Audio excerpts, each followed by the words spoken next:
पापाचे फळ आहे ताप, नाही का?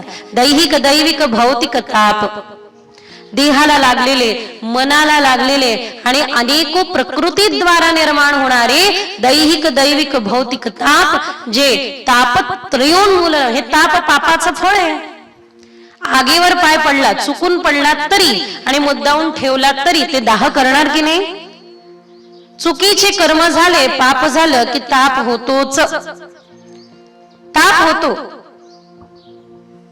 जास्त वेळ पाण्यामध्ये राहिल्यानंतर आपोआप ताप येतो, तसं चुकीचे कर्म हातून घडले त्यावेळेला आपोआप ताप येतो.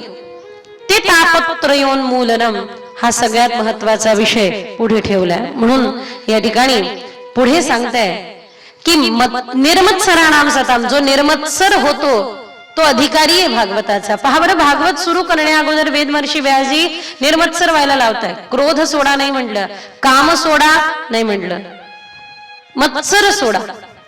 हिंदी जवळपास हिंदी कथाकार मंडळी हे म्हणतात, बाहर से खाता है मच्छर, भीतर से खाता है मत्सर. अहो, त्या मच्छरनी का खाल्ल्यानंतर तरी एखाद्या वेळेला माणूस वाचेल, पण हा मत्सर मात्र आतून खाल्ला लागल्यानंतर सोडत नाही.